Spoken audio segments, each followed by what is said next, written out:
So in life, there is then the fixed laws of necessity that don't change. And for convenience, you put that under the feminine because that represents some sort of natural order. The masculine will, right, is the one that goes out and seeks and tests and inquires and asks the bigger questions and does change, goes through a lot of changing. So the left-hand tree is the one that is already an innate knowledge of right and wrong. That's the conscience. That's what it is at its core, almost pre-dualistically. The latter tree, oh, that's going to be also the imposed morality. That's when you're dealing with a superego. Because if the left tree is conscience, then obviously the right tree must be the superego. With the superego, as we said, the dark side of it, Freud pointed out the benefits of it, that it's going to stop you falling back into some polymorphous, perverse state. Yeah, but the negative side of it, which was mostly, post-Freudians that brought this up, like his daughter Anna and others who brought up the negative side of the superego, unfortunately leads to submission to authority. Your Gustave Le Bon, we've got so many people who we could cite at this point, pointing out the negatives of the superego.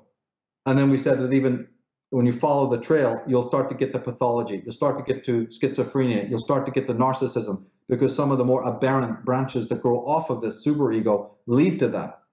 We've sketched in a few ways that happens. And in short, it just simply is more of the same thing. The narcissist is just closed off, the listening to his conscience more than the average other guy. But it's all a matter of, just degree.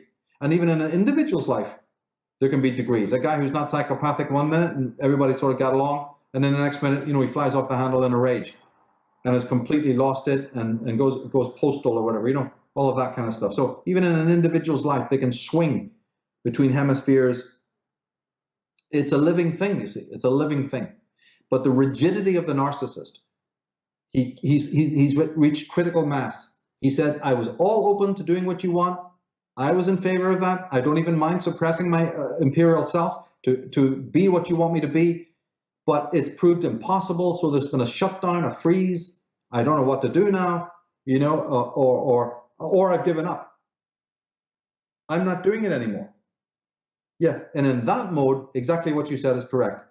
The moment that he says, damn you all, I can't be everything to everyone, the words coming out of his mouth at that point do indeed simulate what the mystical man or the authentic man says. But the only difference is between them, he doesn't then retreat back to the imperial self, the psychopath I mean. He stays in another sort of neutral zone, tries to repatch up what a persona he can gain, because he knows now this thing works to fool the hell out of people. So he'll now manipulate it and use it, but be the sort of devil character, who goes around just abusing it.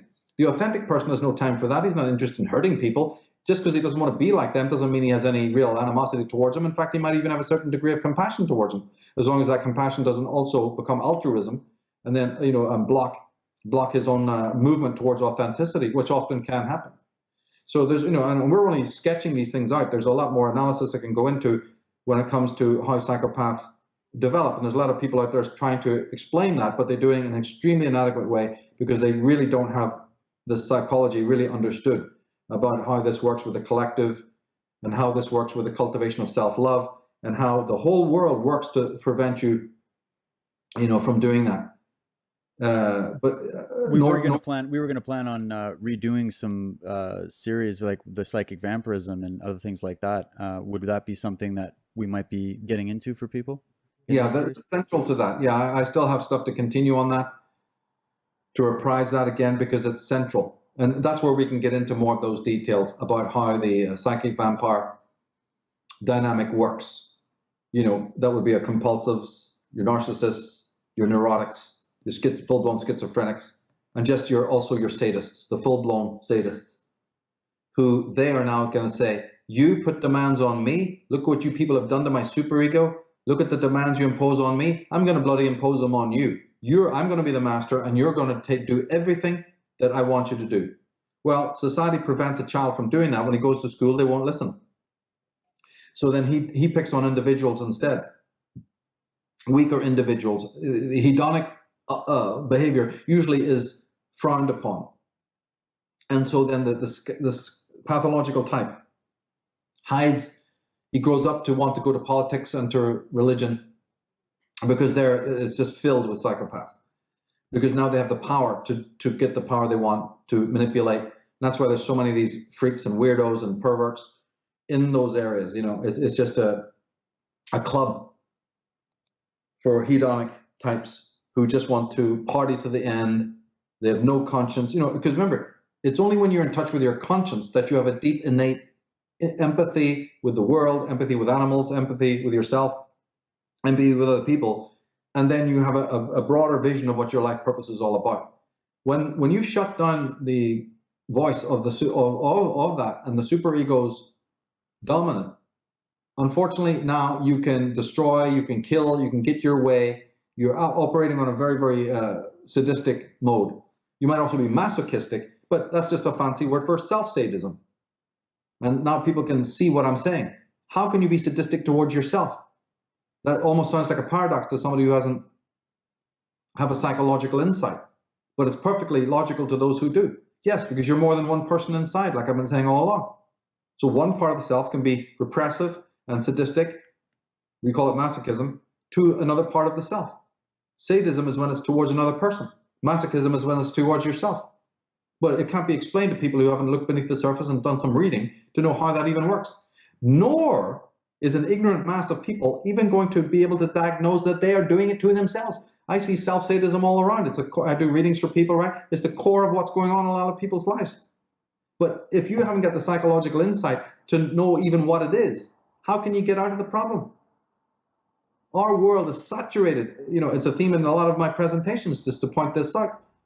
And as you say, psychic vampirism is one of the more heavier ones where we go into this. But I've tried to sprinkle this teaching into a lot of my works from many, many years, because this self-sadism is co-opted by Big Brother. This masochism, and then the trauma that underlies it all. That's another interview, right? But there's trauma at the base of all of a human pathology. But we can't talk about that now. Just the simple superego settings, just the simple pathology that grows out of that, the extraordinary need for approval from the Umwelt and the Mitwelt. And then when you don't get it, all the flare-up of neurotic patterns, I'm not good enough, I'm not this enough, I'm not that enough, And then finally even that reaching a sort of a critical mass in which you no longer care and you become this jaded teen, blaming everybody else. Nothing excites you. You're inspired by nothing. Envy creeps in big time. You start envying every other person, and then you are reflecting your hatred of other people, which really just a hatred of yourself, ultimately. Yes. Yeah, it's all linked. And then to inspire your rotten, morbid life, you need louder music, louder bass, drums, some tribal stuff. You need to be hammered. Everything's got to be more insipid. The medications have got to be stronger. The illicit drugs have got to be more extreme. The alcohol has got to be, everything's got to be more to stimulate this dead, emaciated creature. And as I said in many other presentations, we're getting to the point where we'll almost want apocalypse, because at least it'll be a big high, man. Right. It's like the party of the end of the world. Let's just party till we're dead, Yeah, we're hurtling towards that place. The dead are ruling. They rule the world. They're saying what they want. And it's more and more debauched, more and more extreme, and less rational, because this is the collective version of what we're talking about. And to hell with all the deeper questions.